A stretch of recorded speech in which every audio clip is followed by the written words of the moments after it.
A mis 55 años, estaba a punto de casarme por segunda vez y comenzar mi vida de nuevo. 2 horas antes de la boda, decidí darle una sorpresa romántica a mi prometido y me escondí en el armario de la suite nupcial. Me di cuenta de que otra persona entraba a la habitación con mi prometido. Cuando reconocí la voz, mi corazón se aceleró. Pero antes de continuar, asegúrate de ya estar suscrito al canal y escribe en los comentarios: ¿desde dónde estás viendo este video? Nos encanta saber hasta dónde están llegando nuestras historias. Mi nombre es Sofía, tengo 55 años, y creí que por fin había encontrado la paz que tanto buscaba. Después de 15 años de viudez, criando a mi hijo sola y dedicando cada minuto de mi vida a la empresa que construí desde cero, estaba a punto de casarme de nuevo. Ricardo era todo lo que siempre soñé: amable, atento, exitoso. Apareció en mi vida cuando menos lo esperaba, en un evento de beneficencia que mi empresa patrocinaba en un hotel de lujo en el corazón de Polanco, Ciudad de México. Fue amor a primera vista, o al menos eso fue lo que creí. Aquella mañana de sábado faltaban solo 3 horas para la ceremonia. Yo estaba en el salón de belleza que habían instalado especialmente para mí en el Hotel 5 Estrellas donde se llevaría a cabo la boda. Mi vestido colgaba allí, un elegante modelo en tono champaña que elegí con tanto esmero. Nada de blanco, nada de velos extravagantes. A mis 55 años quería algo sofisticado, discreto, que reflejara quién era yo realmente. La maquillista trabajaba en mi rostro mientras me miraba al espejo y veía a una mujer diferente a la que fui a los 30 años, en mi primer matrimonio. Mi rostro tenía arrugas de expresión, marcas de quien ha vivido, sufrido y vencido. Mi cabello, antes totalmente castaño, ahora tenía canas que me empeñaba en mantener. No me avergonzaba de mi edad. Al contrario, cada año vivido era una conquista. Mi hijo Héctor estaba abajo, recibiendo a los invitados junto con Ricardo. Héctor tenía 32 años y siempre fue el centro de mi vida.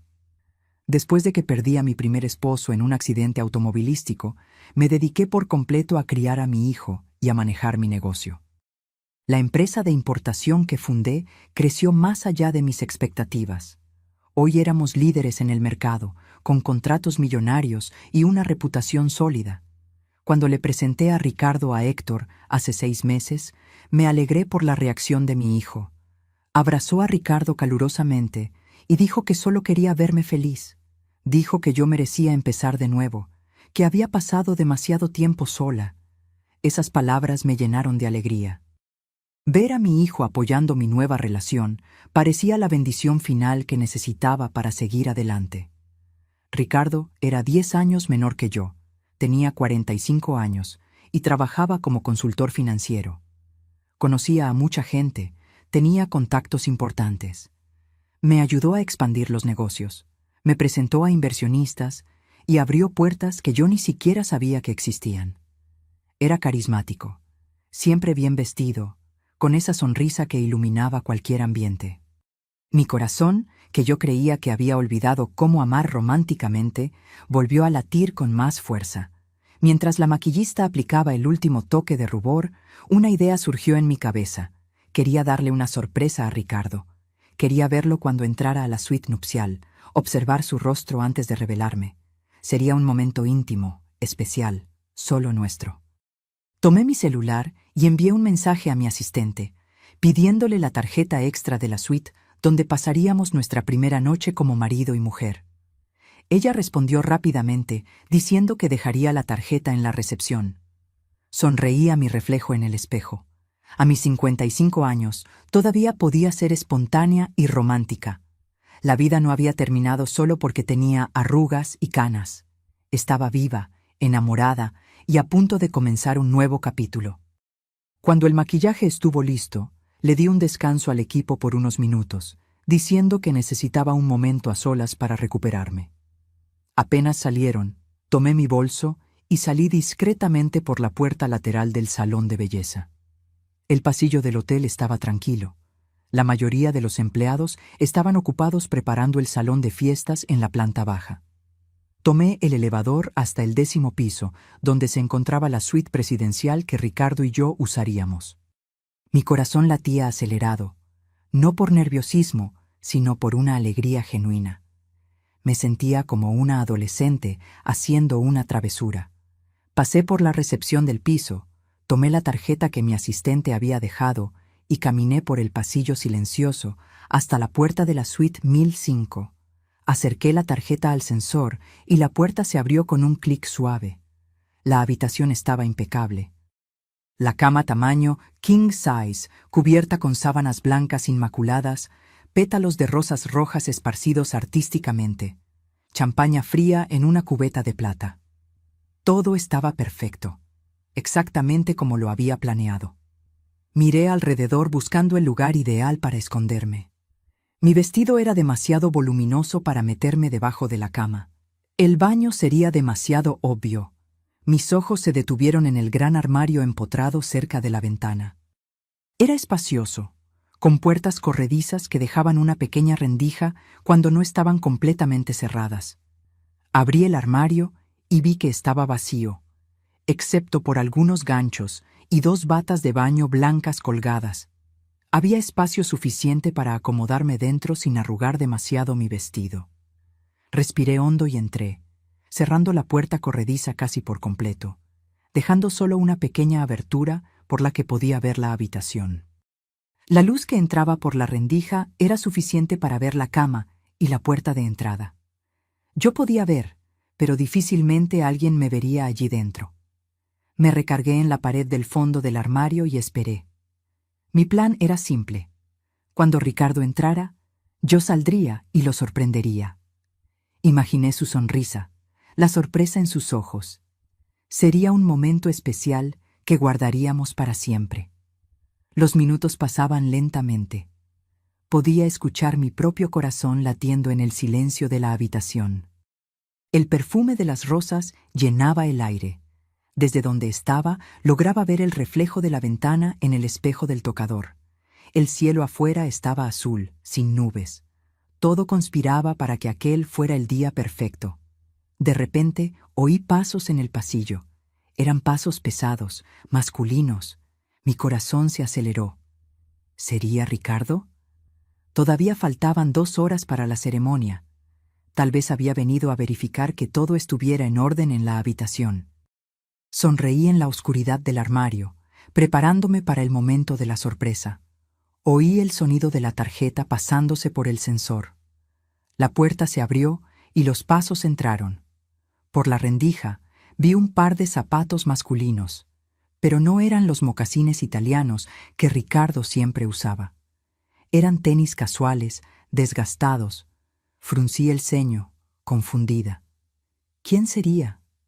Entonces oí una voz que me congeló por completo. Ya estoy aquí. Te tardaste. Era la voz de mi hijo. Era Héctor. Mi mente entró en pánico. ¿Qué hacía Héctor allí? ¿Por qué estaba en la suite nupcial? Contuve la respiración, tratando de entender. Tal vez había venido a verificar algo por mí. Tal vez quería asegurarse de que todo estuviera perfecto. Pero ¿por qué ese tono de voz? Parecía impaciente, incluso irritado. La puerta se abrió de nuevo. Otros pasos entraron. Esta vez reconocí inmediatamente los zapatos. Eran los mocasines de Ricardo. Mi prometido estaba allí, con mi hijo, en la habitación donde pasaríamos nuestra primera noche juntos. «Disculpa la tardanza», dijo Ricardo. Su voz era diferente. No era el tono dulce y gentil que siempre usaba conmigo. Era frío, objetivo. Tuve que deshacerme de esas tías latosas de tu madre. ¿Mi madre? ¿Estaba hablando de mí? ¿Llamándome tu madre a Héctor? Un escalofrío recorrió mi espalda. Algo estaba muy mal. ¿Cuánto tiempo más vamos a tener que aguantar esta farsa?, preguntó Héctor, y el desprecio en su voz era inconfundible. Estoy cansado de fingir que estoy feliz con este matrimonio ridículo. Mis piernas casi fallaron. Me sostuve de la pared del armario, tratando de procesar lo que estaba oyendo. ¿Farsa? ¿Matrimonio ridículo? ¿De qué estaba hablando mi hijo? Cálmate, respondió Ricardo, y podía oírlo caminando por la habitación. Solo unas horas más. Después de la ceremonia, después de que firme los papeles del régimen de sociedad conyugal, la parte difícil habrá terminado. Mi sangre se congeló en las venas. Sociedad conyugal, comunidad de bienes. Habíamos acordado separación de bienes. Yo había insistido en ello. Ricardo había accedido, diciendo que su amor por mí no tenía nada que ver con el dinero. Los papeles que mi abogada preparó especificaban claramente la separación de bienes. ¿Estás seguro de que firmarás sin leer?, preguntó Héctor. Su voz sonaba ansiosa ahora. Mi madre es lista. Siempre lee todo antes de firmar. Ricardo se rió. Fue una risa baja, cruel, que jamás le había escuchado. Tu trabajo fue crear el ambiente emocional perfecto. Lo hiciste muy bien, por cierto. Ese discurso en la fiesta de compromiso sobre cómo solo querías verme feliz, sobre cómo merecía amor de nuevo, brillante. Estaba tan conmovida que ni siquiera cuestionó cuando sugerí cambiar de abogado. Mi mente se remontó a 3 semanas atrás. Ricardo había sugerido que usáramos a su abogado para preparar los documentos de la boda, diciendo que el hombre era especialista en derecho familiar y que agilizaría todo. Yo, confiada y enamorada, accedí. Nunca imaginé... ¿Y después?, preguntó Héctor. ¿Después de que firme? El silencio que siguió fue ensordecedor. Podía oír mi propio corazón martilleando contra mis costillas. Cada segundo parecía una eternidad. Después, dijo Ricardo lentamente, nos vamos de viaje de luna de miel. Ese crucero por el Caribe que tanto quería. Agua por todas partes, muchas oportunidades para...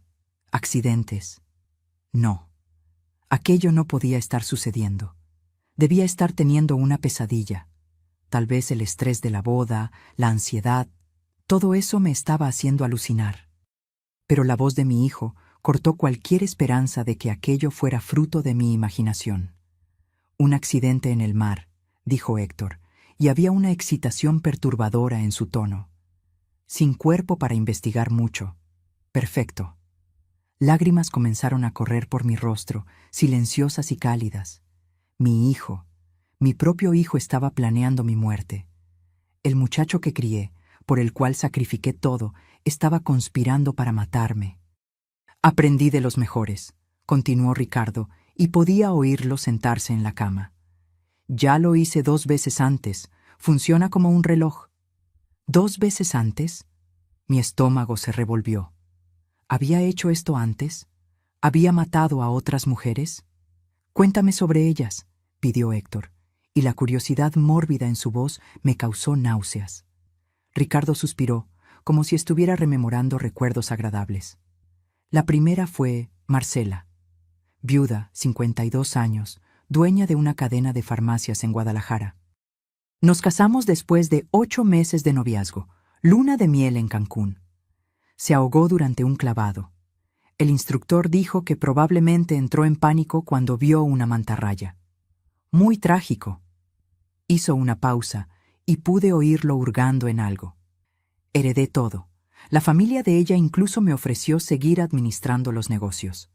Me quedé 6 meses, tiempo suficiente para vender todo discretamente. Salí con casi 10 millones. 10 millones. Estaba hablando de vidas humanas como si fueran transacciones comerciales. ¿Y la segunda?, insistió Héctor. Ah, Beatriz, respondió Ricardo con un falso suspiro nostálgico. Empresaria del ramo de la construcción en Monterrey. 58 años, viuda también. Ella fue un poco más difícil. Muy controladora, muy involucrada en los negocios. Tardé 1 año en ganarme su confianza por completo. ¿Cómo lo hiciste? Isla privada en Grecia. Alquiler privado, solo nosotros 2. Se resbaló de las rocas durante una caminata matutina. Se golpeó la cabeza y cayó al mar. Encontraron el cuerpo 3 días después. La investigación concluyó que fue accidente. Me quedé destrozado. Lloré en el funeral. Toda la actuación. Su familia me abrazó. Me consoló. Heredé participación del 40% en la empresa. Vendí todo en menos de 1 año. Yo estaba temblando incontrolablemente dentro del armario.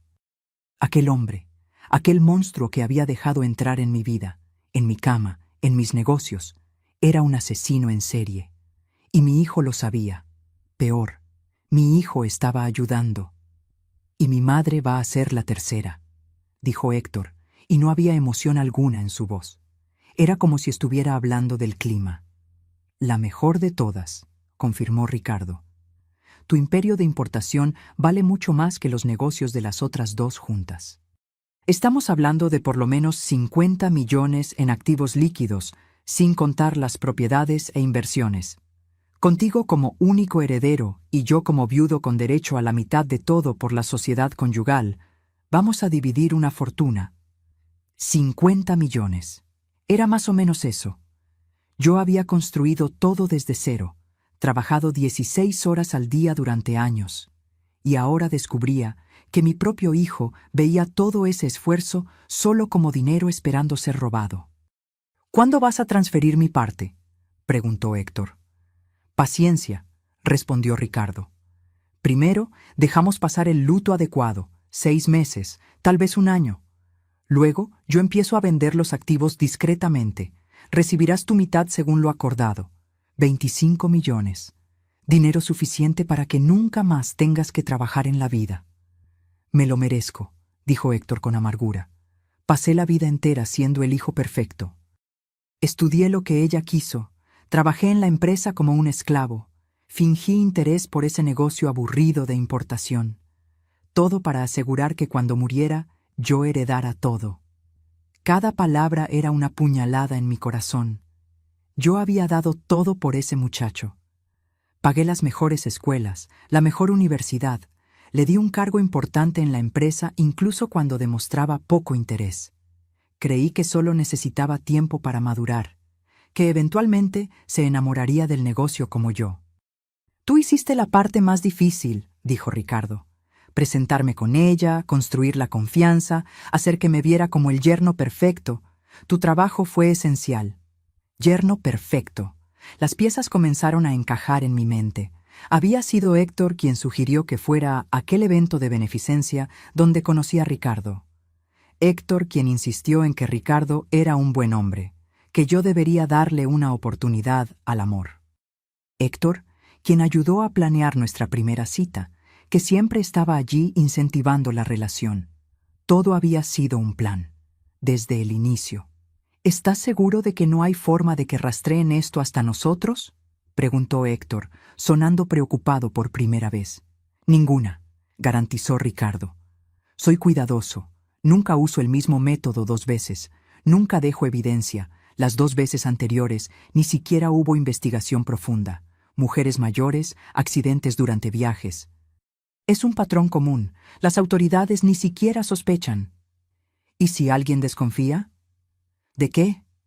Se rió Ricardo. ¿De un esposo enamorado que perdió trágicamente a su esposa en un accidente? ¿De un hijo dedicado que está de luto por su madre?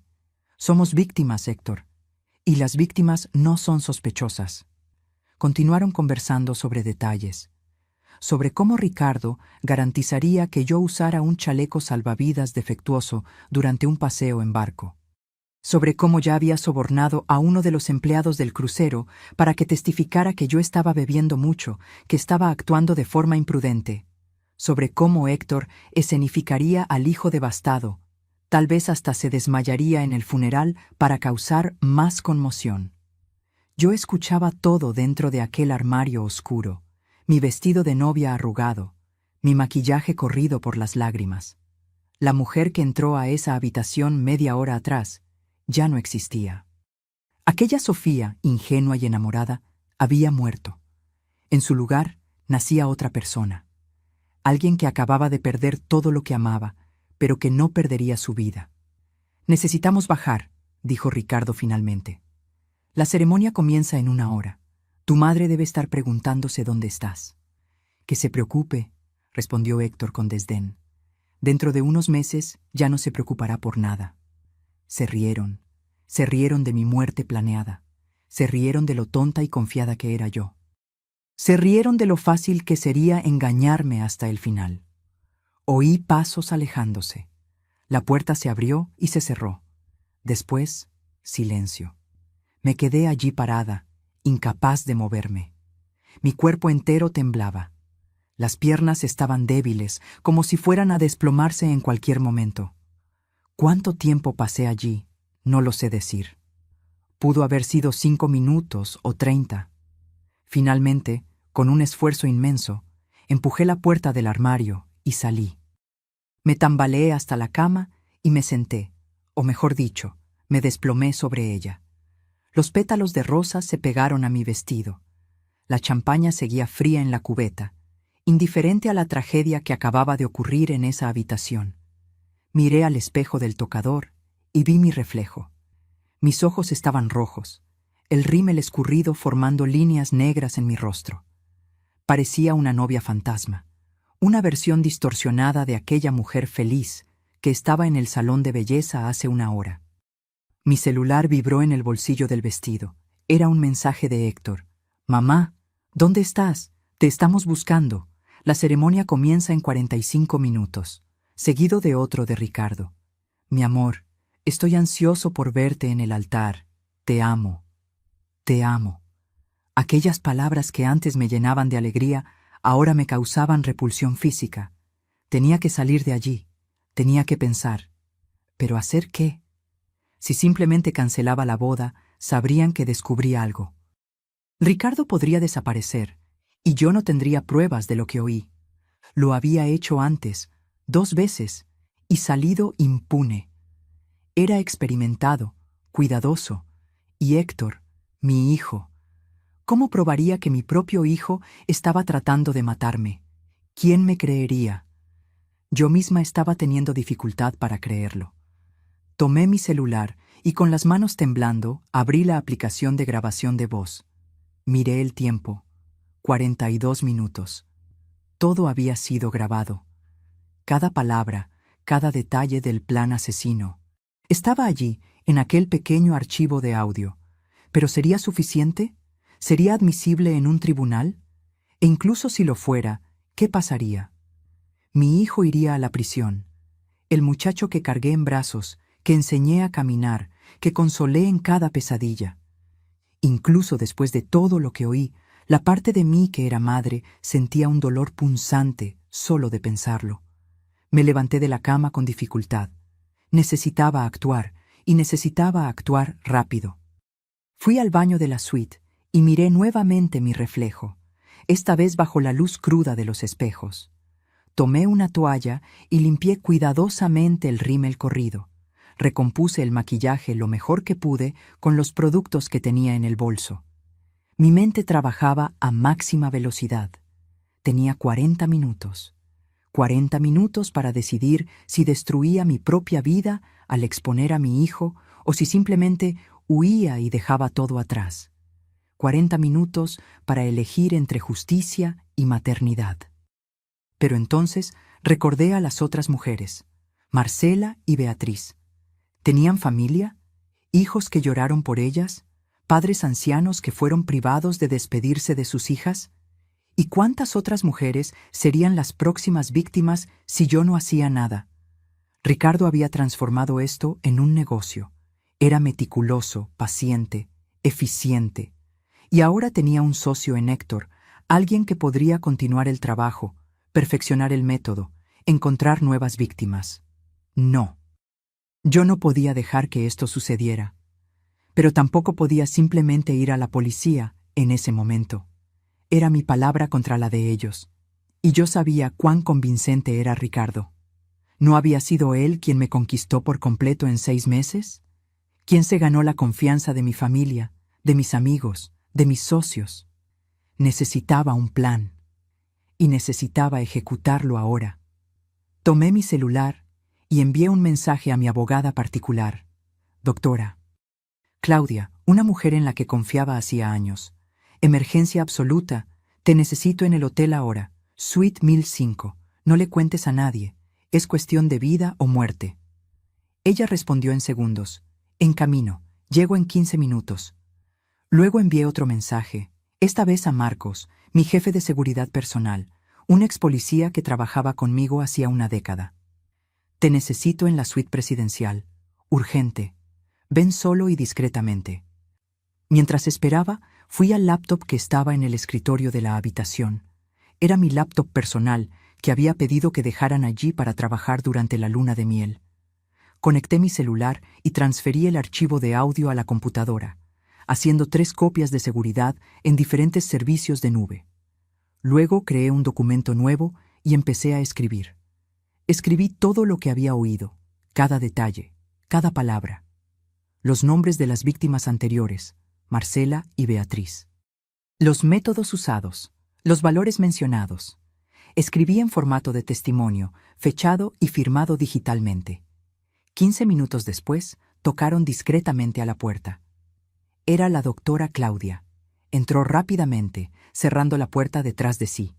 Sus ojos se abrieron al verme. «Sofía, ¿qué pasó? ¿Estás bien?» Le hice una señal para que se sentara y le puse audífonos. «Escucha esto, todo». Puse el audio a reproducir. Vi su expresión cambiar mientras escuchaba. De confusión a shock, de shock a horror, de horror a furia contenida.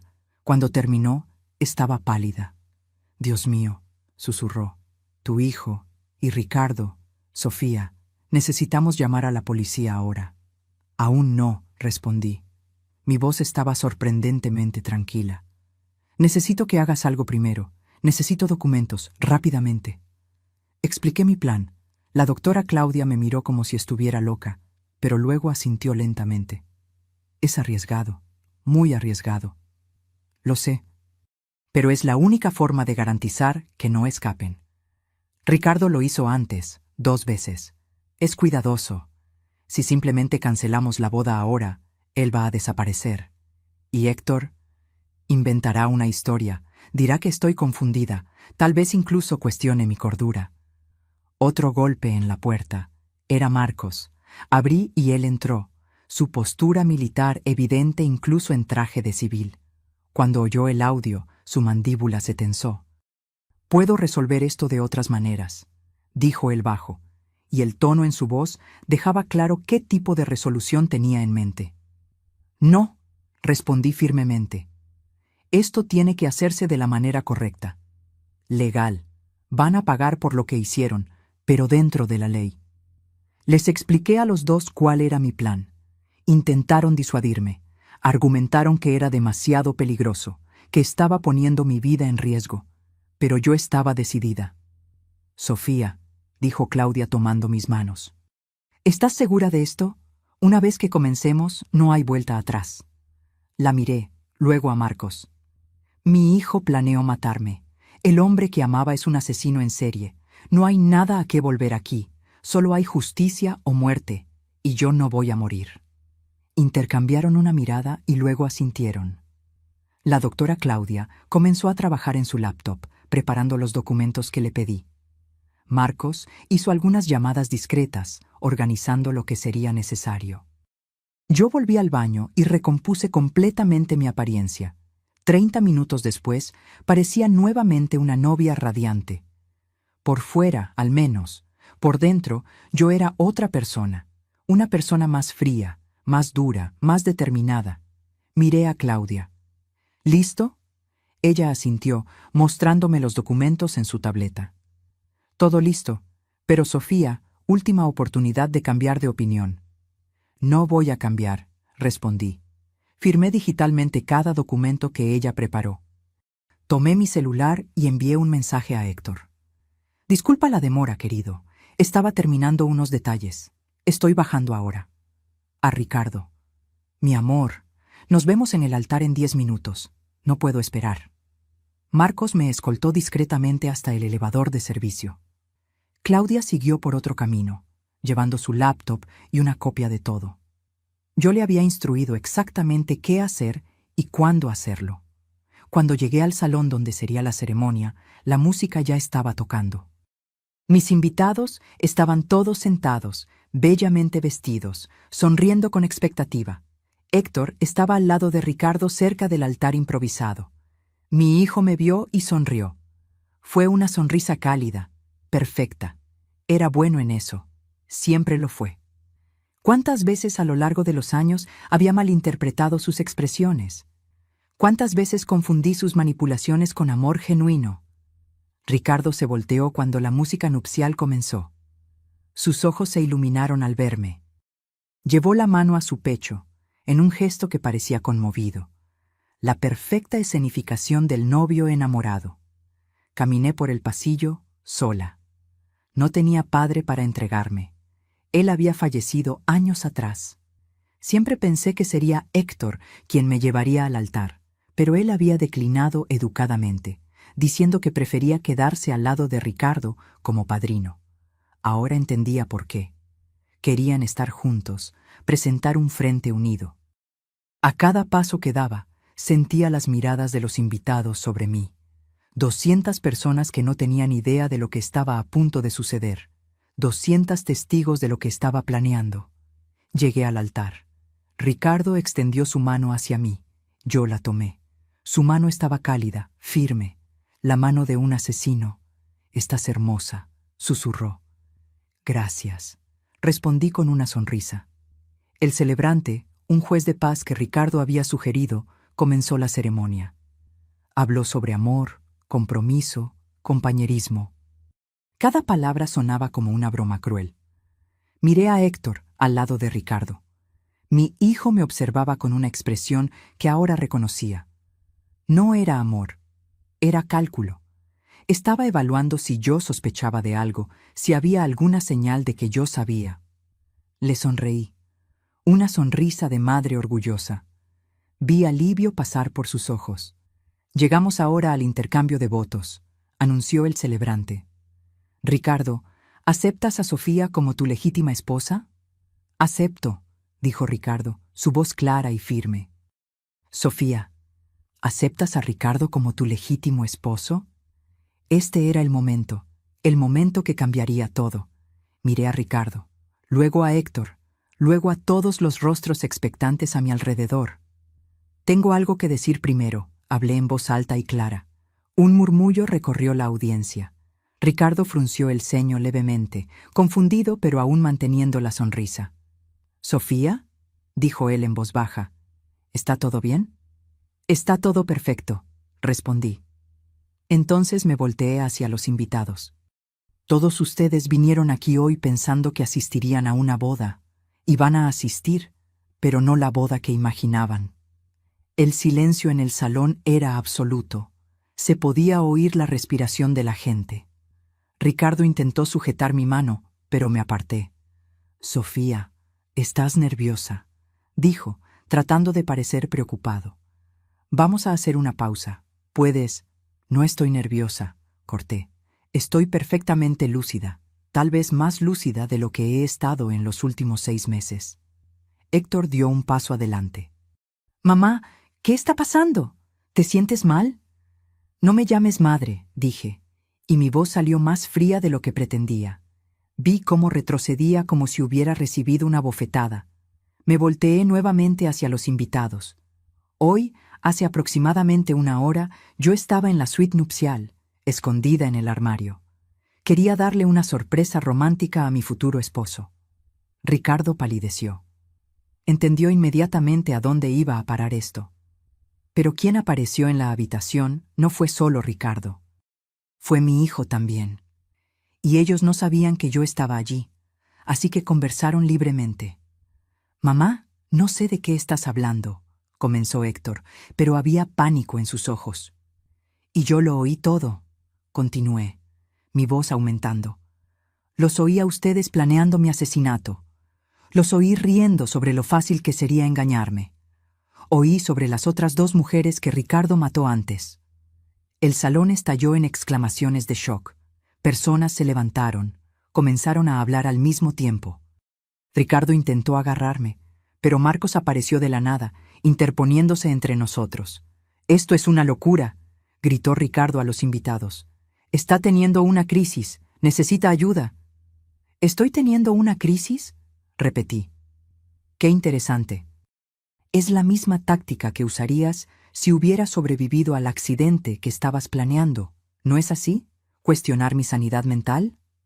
Tomé mi celular del ramo de flores que una de las damas de honor sostenía, lo conecté al sistema de sonido del salón. Todos ustedes van a escuchar exactamente lo que yo oí. Apreté play. La voz de Héctor llenó el salón. Ya estoy aquí, te tardaste. Seguida de la de Ricardo. Disculpa la tardanza. Tuve que deshacerme de esas tías latosas de tu madre. Vi el rostro de Ricardo cambiar de color, de pálido a rojo, de rojo a gris. Héctor intentó correr, pero Marcos lo sujetó por el brazo. El audio continuó reproduciéndose. Cada palabra, cada detalle del plan. Los invitados escuchaban en shock absoluto. Algunas mujeres comenzaron a llorar. Hombres apretaron los puños. Cuando el audio mencionó a las víctimas anteriores, Marcela y Beatriz, vi a dos mujeres en la audiencia levantarse abruptamente. No las conocía. Debían ser invitadas de Ricardo. Marcela era mi hermana, gritó una de ellas, lágrimas corriendo por su rostro. Murió hace 3 años. Dijeron que fue un accidente. La otra mujer estaba temblando. Beatriz era mi socia. Se casó con un hombre llamado Roberto Andrade. Pero ese hombre, señaló a mi prometido, se parece exactamente a él, solo que con barba y cabello diferente. Ricardo intentó salir, pero Marcos y otros 3 guardias que yo había instruido discretamente antes ya bloqueaban las salidas. «¡No entienden!», gritó Ricardo. «Esa grabación es falsa, fue manipulada. Sofía está obsesionada, ella...» «¿Obsesionada?», me reí sin humor. «Tienes razón en una cosa. Yo estaba obsesionada con creer que había encontrado el amor de nuevo, obsesionada con confiar en mi propio hijo». Miré a Héctor. Se había desplomado en una silla, el rostro entre las manos. Parte de mí, la parte que aún era madre, quería correr hacia él, abrazarlo, preguntar por qué. Pero la parte que lo había oído reír sobre mi muerte planeada se mantuvo firme. «Héctor», hablé alto, «mírame». Él levantó el rostro.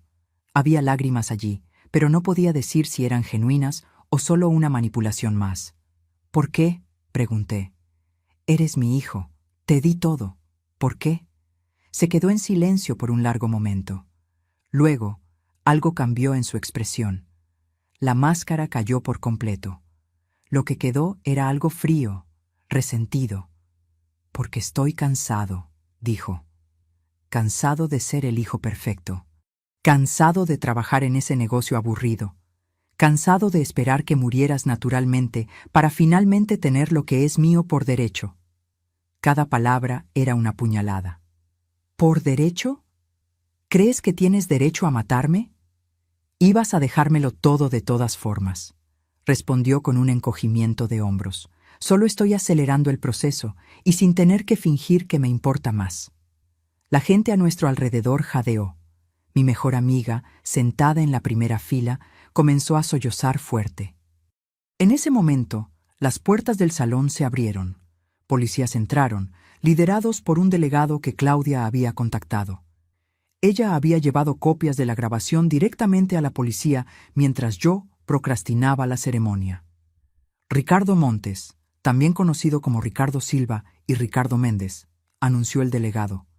«Queda usted arrestado por sospecha de 2 homicidios y conspiración para cometer asesinato». 2 oficiales lo esposaron.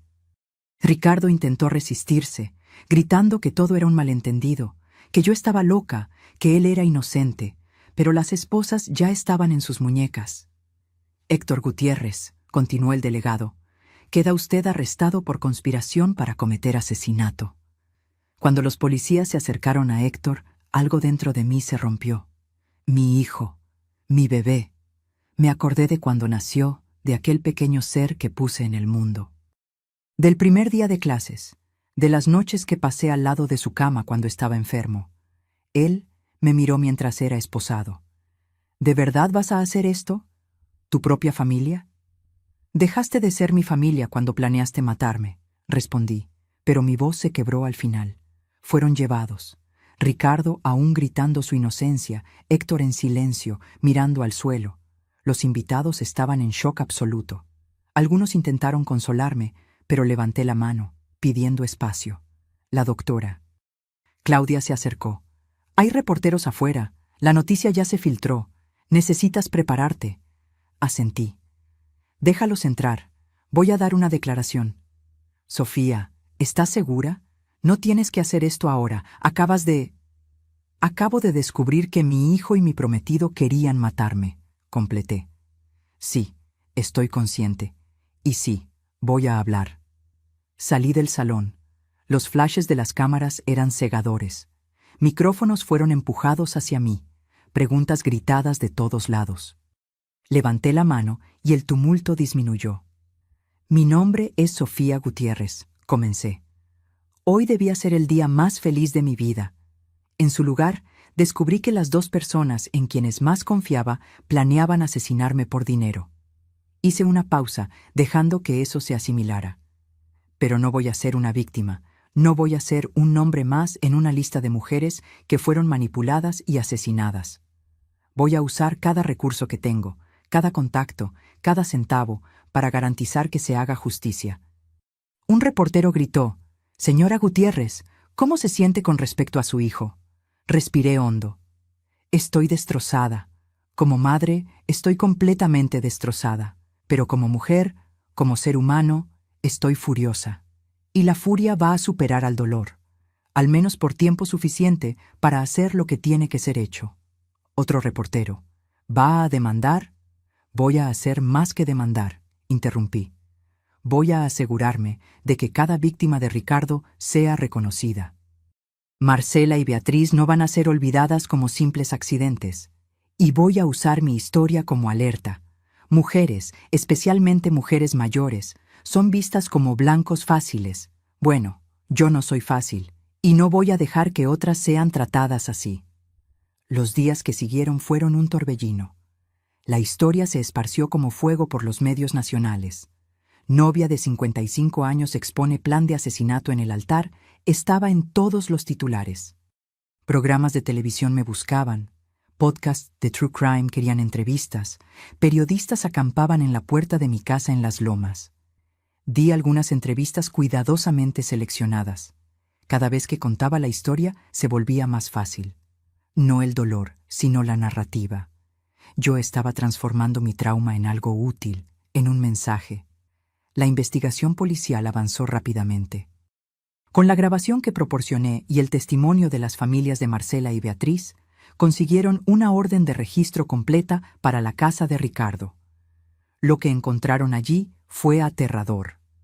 Había una computadora con archivos detallados sobre no 2, sino 5 mujeres. Marcela y Beatriz eran las que él había mencionado, pero había 3 otras en ciudades diferentes, todas muertas en accidentes en los últimos 10 años. Cada una dejó a Ricardo como beneficiario de seguros de vida cuantiosos o heredero de propiedades. También había una carpeta sobre mí. Contenía todo: mis horarios, mis rutas habituales, detalles sobre mi salud, mis medicamentos, mis preferencias. Él había estudiado cada aspecto de mi vida con la meticulosidad de un depredador estudiando a su presa. Y lo más perturbador, había anotaciones sobre otras mujeres, potenciales víctimas futuras. Todas viudas exitosas, todas en el rango de los 50 a 60 años, todas con patrimonios significativos. La fiscalía me llamó. Tenían evidencia suficiente para acusar a Ricardo por 5 homicidios, no solo 2. Con mi grabación y el testimonio que yo daría, tenían un caso sólido. Pero había un problema. Héctor. Técnicamente, explicó la fiscal, una mujer rigurosa llamada licenciada Susana. Tu hijo puede alegar que fue coaccionado, que tenía miedo de Ricardo, que solo estaba cooperando para salvar su propia vida. Pero la grabación, protesté. Él estaba claramente participando voluntariamente. Estaba emocionado con eso. Lo sé, y vamos a usar eso. Pero un buen abogado defensor puede crear duda razonable. Es joven, puede decir que fue manipulado por un hombre mayor y experimentado. La idea de que Héctor escapara de la plena punición me enfureció. ¿Qué necesitas de mí? Tu testimonio será crucial, pero también... Sofía, necesito que estés preparada. La defensa va a intentar destruirte en el estrado de los testigos. Van a cuestionar tu estabilidad mental, tus motivaciones. Van a sugerir que manipulaste la grabación, que te estás vengando de un hijo que te decepcionó. Que lo intenten, respondí. El juicio fue programado para 6 meses después. Mientras tanto, los medios seguían frenéticos. Descubrieron la identidad de las otras 3 víctimas de Ricardo.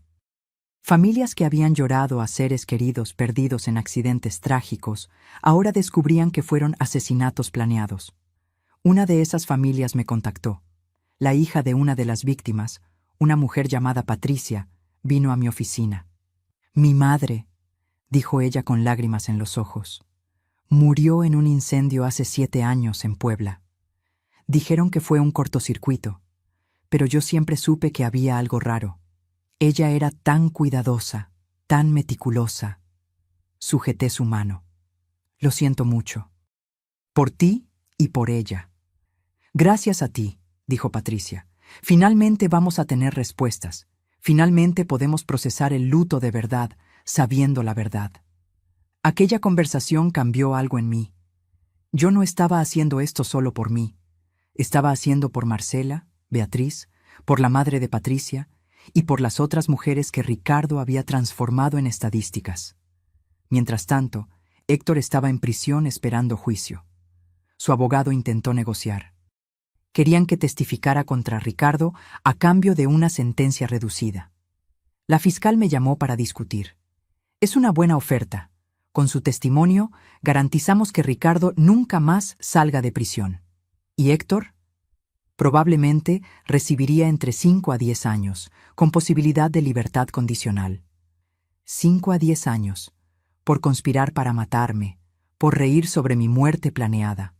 No, dije, él no negocia, va a juicio como Ricardo. Sofía, entiendo tu rabia, pero... No es sobre rabia, interrumpí.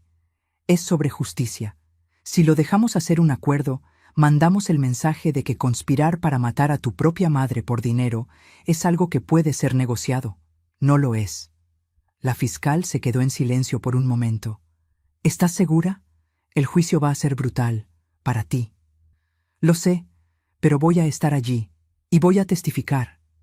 Héctor intentó contactarme varias veces. Cartas, mensajes a través de su abogado, pedidos de visita. Ignoré todos. No tenía nada que decirle, o mejor dicho, todo lo que tenía que decir lo diría en el tribunal. Su abuela paterna, mi ex-suegra, vino a verme. Estaba destrozada.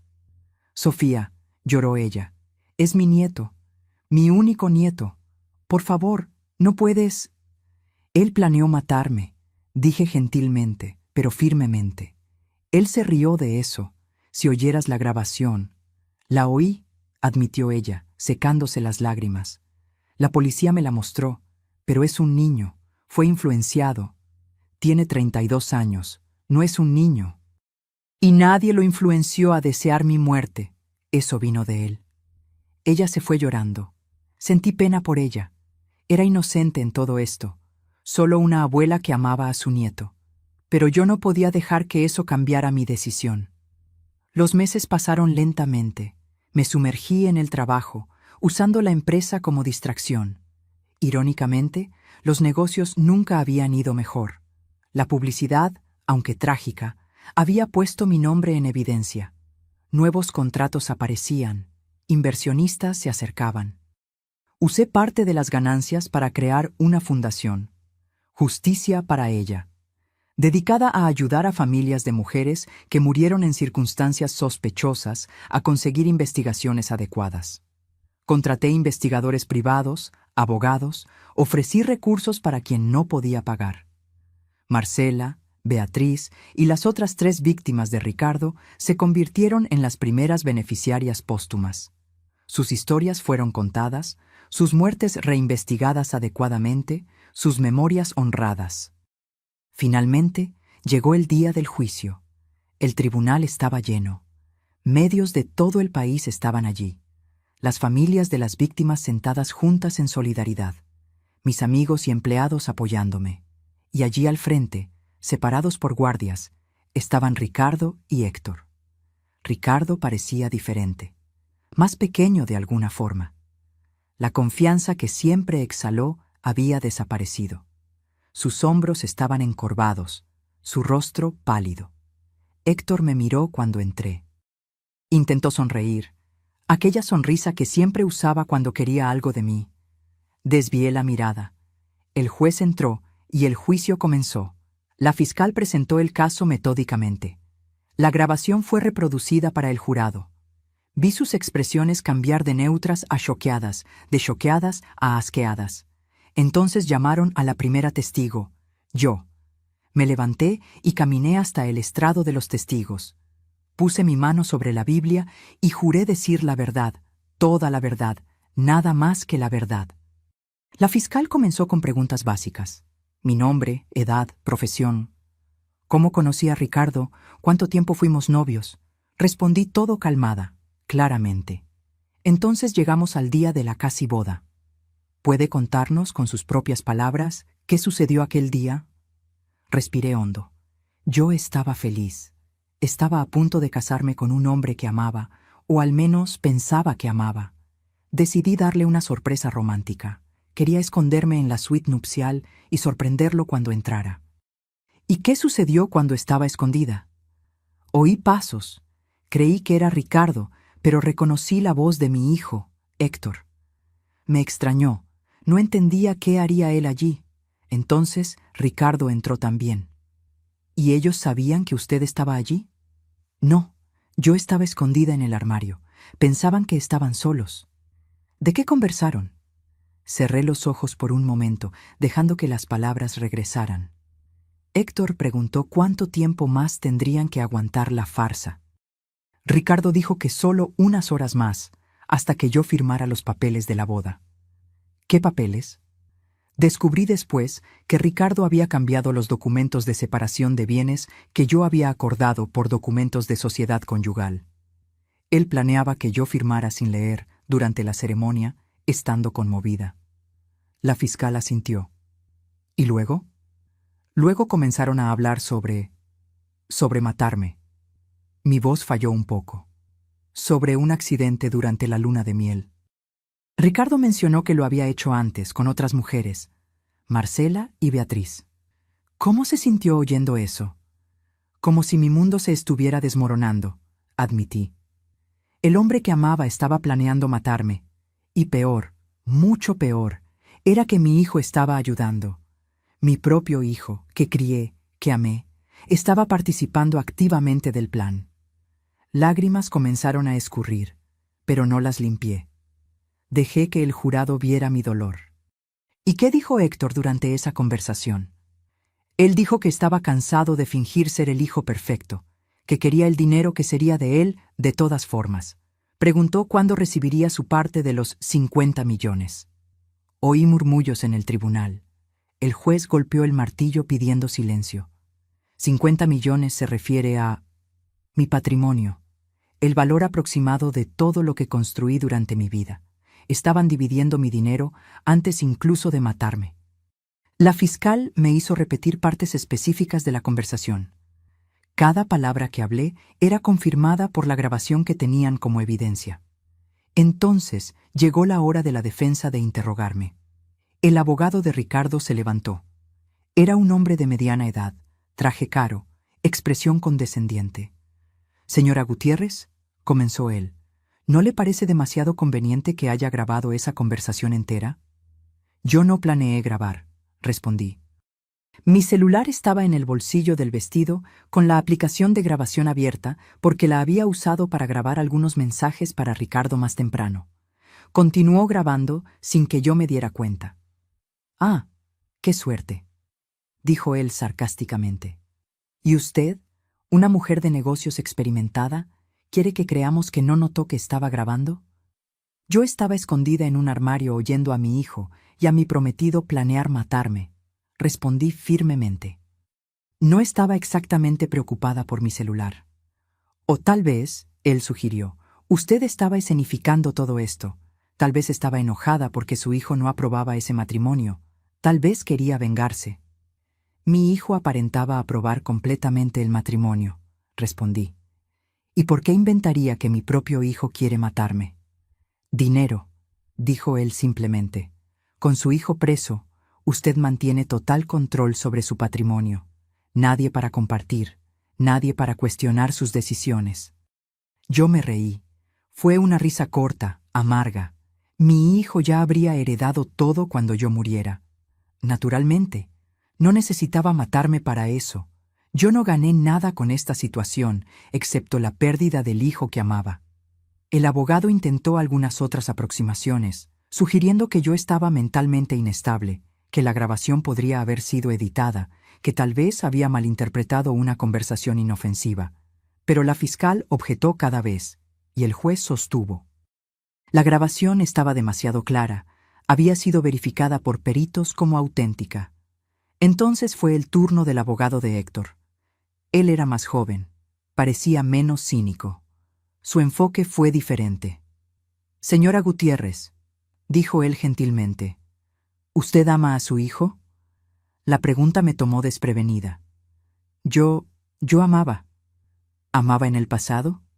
¿Ya no ama? No sé lo que siento, admití. Es mi hijo, siempre lo será. Pero él planeó matarme. ¿Cómo reconcilio esas dos cosas? Exactamente, dijo el abogado. Como un hijo planea matar a su propia madre, ¿no sería necesaria algún tipo de coerción, manipulación? Objeción, dijo la fiscal. Especulación. Reformulo, dijo el abogado. Señora Gutiérrez, en la grabación, ¿quién inició la conversación sobre asesinato? ¿Quién sacó el tema a colación primero? Pensé de nuevo. Ricardo. ¿Y Ricardo es cuántos años mayor que Héctor? 13 años. Más experimentado, más manipulador. Usted misma fue engañada por él, ¿no es así? Fui, admití renuentemente. Entonces, ¿no es posible que Héctor, un joven de 32 años, también haya sido manipulado? ¿Que Ricardo haya plantado esas ideas en su cabeza? No, respondí firmemente. Porque en la grabación, Héctor no suena coaccionado, suena emocionado.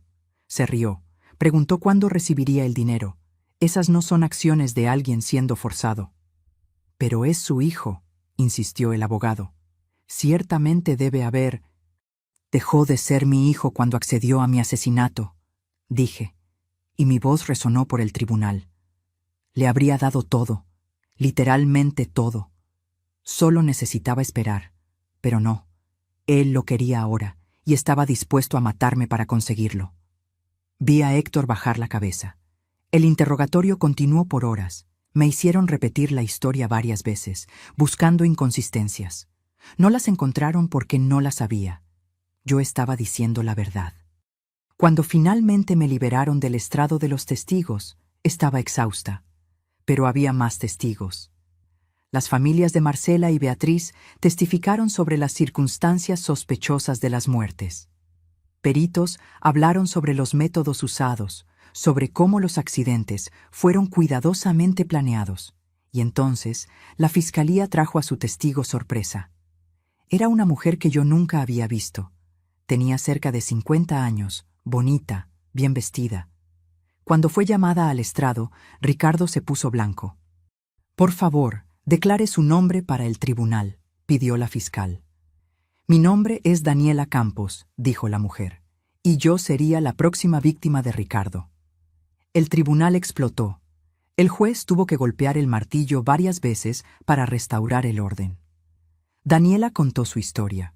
Cómo conoció a Ricardo en un club de golf 6 meses antes de que él me conociera. Cómo él fue encantador, atento, perfecto. Cómo le pidió matrimonio y ella aceptó. Pero entonces, dijo ella, encontré algunos documentos en su casa, sobre otras mujeres, y comencé a desconfiar. ¿Qué hizo? Contraté a un investigador privado. Descubrió que Ricardo tenía varios nombres, varias identidades. Cuando confronté a Ricardo, él desapareció. Simplemente se esfumó. Nunca más lo vi hasta ver su foto en los periódicos, arrestado por el asesinato de varias mujeres. El testimonio de Daniela fue devastador para la defensa. Ella tenía documentos, correos electrónicos, todo comprobando que Ricardo había intentado el mismo esquema con ella. Había escapado solo por ser lo suficientemente desconfiada para investigar. La defensa intentó desacreditarla, sugiriendo que estaba buscando sus 15 minutos de fama. pero ella tenía evidencias demasiado sólidas. Entonces fue el turno de Ricardo y Héctor de testificar. Ricardo subió al estrado primero. Intentó parecer calmado, sereno, pero se podía ver el sudor en su frente.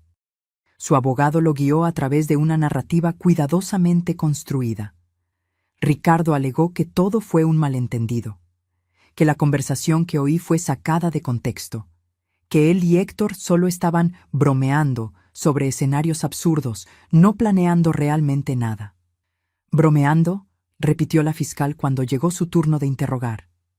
¿Usted estaba bromeando sobre matar a Sofía Gutiérrez? Era un tipo de humor negro, dijo Ricardo. Nosotros, Héctor y yo, desarrollamos ese tipo de amistad. Hacíamos bromas sobre todo. Bromas, repitió la fiscal. ¿Y las otras mujeres? Marcela, Beatriz, las otras tres, ¿ellas también fueron bromas? Yo no maté a nadie, dijo Ricardo firmemente. Esas fueron todas tragedias reales, accidentes reales.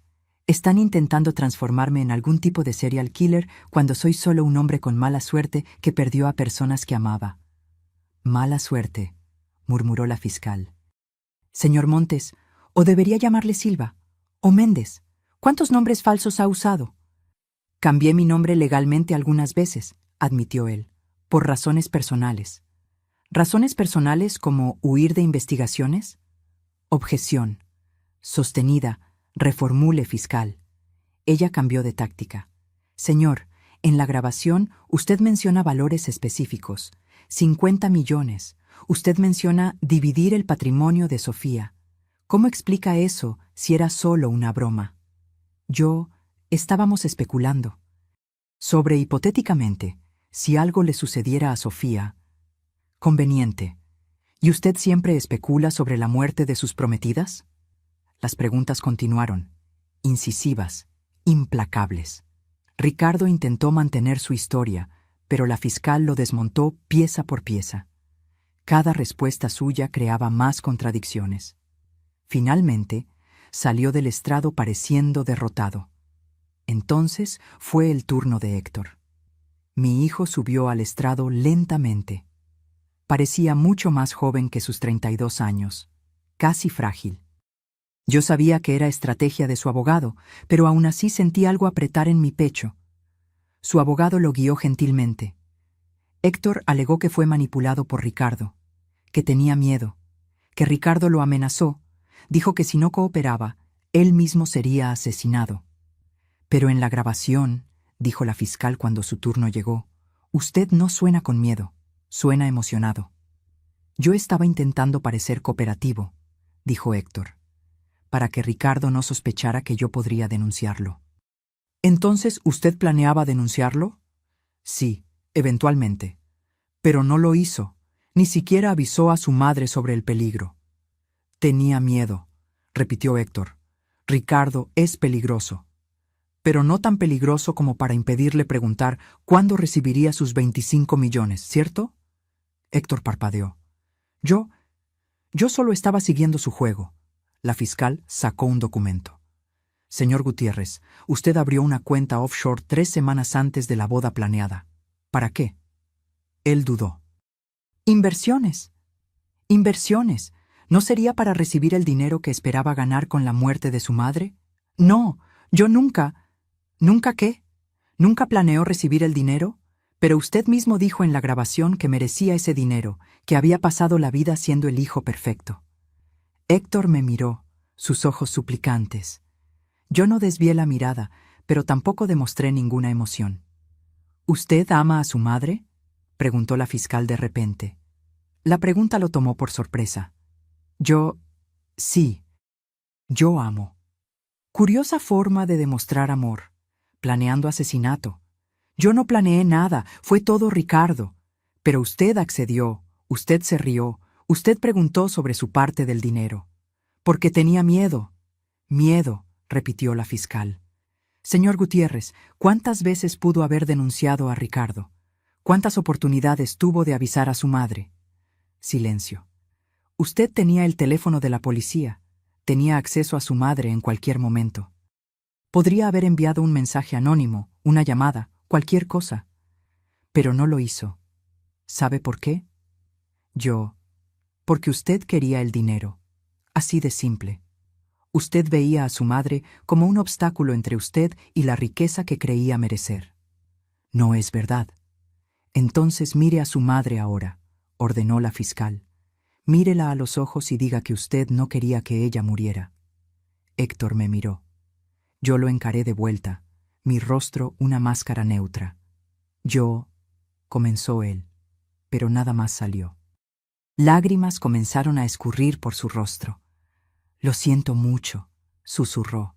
Mamá, lo siento mucho. ¿Usted lo siente por qué? Preguntó la fiscal. ¿Por haber planeado matar a su madre o por haber sido atrapado? Él no respondió.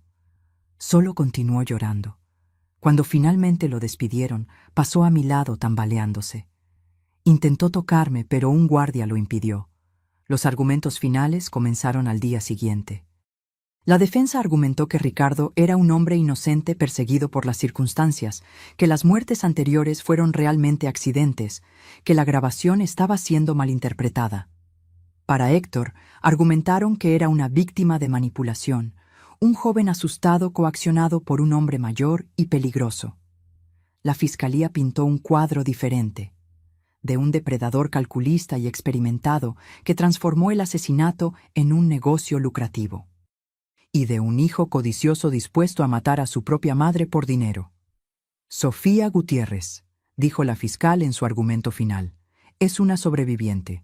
Pudo haber muerto en el mar, otra víctima trágica de un accidente. Pero por pura suerte, por haber decidido hacer una sorpresa romántica, ella oyó la verdad.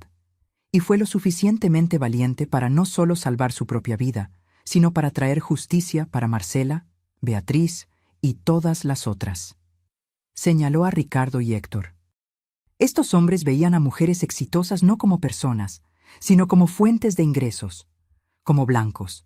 Planearon meticulosamente, ejecutaron fríamente y habrían continuado si Sofía no los hubiera expuesto. El jurado salió a deliberar. Fueron 3 días de espera, 3 días donde apenas pude comer o dormir. Pasaba las noches reviviendo cada momento, cada palabra de la grabación, cada mirada de Héctor durante el juicio. Finalmente, vino el veredicto. El tribunal estaba lleno nuevamente.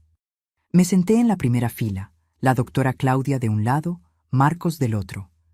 En el caso del Estado contra Ricardo Montes, comenzó el presidente del jurado. Por el crimen de asesinato en primer grado de Marcela Santos, encontramos al acusado, culpable. Oí gritos ahogados detrás de mí, la hermana de Marcela llorando. El presidente continuó, culpable de asesinato en primer grado de Beatriz Lima, culpable de 3 otras acusaciones de homicidio, culpable de conspiración para cometer asesinato contra mí. Ricardo permaneció inmóvil mientras cada veredicto era leído. En el caso del Estado contra Héctor Gutiérrez, continuó el presidente, por el crimen de conspiración para cometer asesinato, encontramos al acusado culpable. Sentí algo romperse dentro de mí, incluso esperando, incluso queriendo justicia, oír a mi hijo ser declarado culpable fue como recibir un disparo en el pecho. Héctor se desplomó en la mesa, sollozando. Su abogado intentó consolarlo, pero no había consuelo para aquello. La sentencia llegó 2 semanas después. Ricardo recibió 5 sentencias de prisión vitalicia consecutivas, sin posibilidad de libertad condicional. Moriría en prisión. Cuando la sentencia fue leída, él ni siquiera reaccionó. Solo miró fijamente al frente, como si ya estuviera muerto. Héctor recibió 25 años, con posibilidad de libertad condicional después de 15. El juez fue duro en sus palabras. «Señor Gutiérrez», dijo él, «usted traicionó la confianza más sagrada que existe, la confianza entre madre e hijo.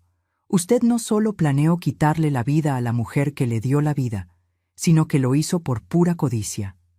Espero que use su tiempo en prisión para reflexionar sobre la magnitud de lo que intentó hacer». Cuando terminó, cuando los guardias se los llevaron, Héctor me miró una última vez. «Mamá», dijo él, su voz quebrándose, «¿puedes perdonarme algún día? Lo miré, a aquel hombre que un día fue mi bebé. No sé, respondí honestamente. Pregúntame dentro de 15 años. Fue la última vez que hablé con él. Los meses siguientes fueron de reconstrucción. Los medios eventualmente siguieron adelante, encontrando nuevas historias. La fundación que creé continuó creciendo, ayudando cada vez a más familias. Las familias de Marcela, Beatriz y las otras víctimas se convirtieron en parte de mi vida. Nos reuníamos periódicamente, compartiendo recuerdos de aquellas que perdimos, garantizando que nunca fueran olvidadas. Vendí la empresa. Ya no podía trabajar allí, no cuando cada rincón me recordaba a Héctor, a cómo yo creía que estábamos construyendo algo juntos. Vendí por un valor justo y usé el dinero para expandir la fundación. Cambié de casa también. Ya no podía vivir en el lugar donde crié a mi hijo, donde cada habitación tenía recuerdos de él. Compré un apartamento más pequeño, más sencillo en Coyoacán. Empecé de nuevo. La terapia ayudó. Fueron meses de sesiones dolorosas, desempacando cada capa de traición, de dolor, de culpa. Sí, culpa. Porque por más que supiera racionalmente que no era mi culpa, parte de mí seguía preguntando, ¿dónde me equivoqué? ¿Cuándo mi hijo se transformó en alguien capaz de planear mi asesinato? Usted no se equivocó, mi terapeuta repetía. Algunas personas simplemente toman malas decisiones, decisiones crueles, y eso no es un reflejo de usted como madre. Pero tomó tiempo aceptar eso. Un año después del juicio, recibí una carta. Era de Héctor. Me quedé mirando el sobre por días antes de tener el coraje de abrirlo. Cuando finalmente abrí, encontré páginas y páginas de su letra, aquella misma letra que vi en tarjetas del Día de las Madres, en notas cariñosas, en dibujos infantiles. Pedía disculpas. Decía que entendía si yo nunca lo perdonaba, que estaba en terapia en prisión, intentando entender por qué hizo lo que hizo, que la codicia, el resentimiento, la envidia habían envenenado su corazón poco a poco, año tras año. Yo te veía trabajando tanto, escribió él, construyendo ese imperio, y empecé a sentir como si fuera mío por derecho, como si me debieras aquello. Olvidé que no me debías nada, que todo lo que hiciste fue por amor, no por obligación. Hablaba sobre Ricardo, sobre cómo fue seducido por la idea de riqueza rápida, cómo Ricardo alimentó su resentimiento, validó su codicia, la transformó en un plan concreto. Pero no puedo culpar solo a él, escribió. Fui yo quien eligió escuchar. Fui yo quien accedió. Fui yo quien se rió sobre tu muerte, y voy a cargar con eso el resto de mi vida. Terminaba diciendo que no esperaba respuesta, que no esperaba perdón, que solo quería que yo supiera que estaba intentando ser una mejor persona. Guardé la carta. No respondí. Aún no estaba lista. 2 años pasaron, luego 3. Hice terapia, viajé, conocí gente nueva. Aprendí a confiar de nuevo, lentamente. Hice nuevos amigos, cultivé nuevos hobbies. Descubrí quién era Sofía sin ser la madre de Héctor, sin ser la CEO de una empresa. Y aprendí algo importante. Yo era fuerte, más fuerte de lo que jamás imaginé. Había sobrevivido a la traición suprema. Me había quedado escondida en un armario, oyendo a mi hijo planear mi asesinato, y no solo sobreviví, sino que luché. Había expuesto a 2 criminales, traído justicia para víctimas olvidadas, transformado mi tragedia en algo que ayudaba a otras personas. A mis 58 años, ya no era aquella mujer ingenua que se escondió en el armario esperando sorprender a su prometido. Era alguien que conocía el lado más oscuro de la humanidad y eligió no volverse cínica. Alguien que fue traicionada por su propia familia y eligió continuar amando, solo que con más cuidado. En mi cumpleaños número 59, hice algo que no había hecho en 3 años. Fui a visitar a Héctor. Él había cambiado. Estaba más delgado, más viejo de lo que sus 35 años deberían parecer. Pero había algo diferente en sus ojos, algo que podría ser remordimiento genuino. Nos sentamos separados por el vidrio, teléfonos en las orejas. «Hola, mamá», dijo él, y su voz estaba ronca. «Hola, Héctor», respondí. Nos quedamos en silencio por un largo momento. «Gracias por venir», dijo él finalmente. «No esperaba». «Yo tampoco», admití. «No sé por qué vine. Tal vez para ver si realmente cambiaste, o tal vez para ver si yo cambié lo suficiente para sentarme aquí sin odiarte». ¿Y cambiaste? Pensé sobre eso. No te odio, ya no. Pero tampoco sé si puedo amarte como antes. Aquel Héctor, el hijo que yo amaba, murió en esa habitación de hotel. Eres otra persona ahora, y yo también lo soy. Lágrimas escurrieron por su rostro. Lo sé, y no espero que me ames. Solo espero que un día, tal vez, puedas verme como un ser humano que cometió un error terrible y está intentando ser mejor. Matar a tu madre no es un error, Héctor. Es una elección. Tienes razón. Fue una elección, la peor que he hecho. Conversamos por 40 minutos. No fue una reconciliación. No fue perdón. Fue solo dos extraños que una vez fueron madre e hijo, intentando encontrar algún tipo de paz. Cuando me levanté para irme, él preguntó, ¿vas a volver? No sé, respondí honestamente. Tal vez, algún día, pero no esperes. No pongas tu redención en mis manos. Esa es una jornada tuya. Dejé la prisión y conduje a casa mientras el sol se ponía. Y me di cuenta de algo. Estaba en paz. No una paz completa, no una paz sin cicatrices, pero paz de todas formas. Hoy, a mis 60 años, miro hacia atrás y veo mi vida en 3 partes. Antes de aquel día en la habitación del hotel, durante aquellos meses terribles de investigación y juicio, y después la reconstrucción. La Fundación Justicia para Ella ayudó a más de 50 familias a conseguir investigaciones adecuadas en muertes sospechosas. 3 casos resultaron en arrestos. 20 familias consiguieron finalmente enterrar a sus seres queridos sabiendo la verdad. Escribí un libro sobre mi experiencia. El dinero fue todo para la fundación. Doy conferencias sobre señales de alerta en relaciones, sobre cómo los depredadores eligen a sus víctimas, sobre la importancia de confiar en tus instintos. Y sí, eventualmente, aprendí a confiar de nuevo. Conocí gente buena, formé nuevas amistades, incluso tuve algunas citas casuales. Nada serio. Tal vez nunca más lo sea. Pero está bien, porque aprendí que no necesito a otra persona para completarme. Estoy completa sola, fuerte sola, viva, muy viva, sola. A veces por la noche aún pienso en aquel momento en el armario, en las voces de Ricardo y Héctor planeando mi muerte. Y doy gracias. Doy gracias por haber decidido hacer aquella sorpresa tonta. Doy gracias por haber oído la verdad, por más dolorosa que fuera. Porque la verdad me salvó. La verdad me liberó. Y la verdad me dio la oportunidad de empezar de nuevo. A mis 60 años, estoy empezando de nuevo. Y esta vez lo estoy haciendo bien.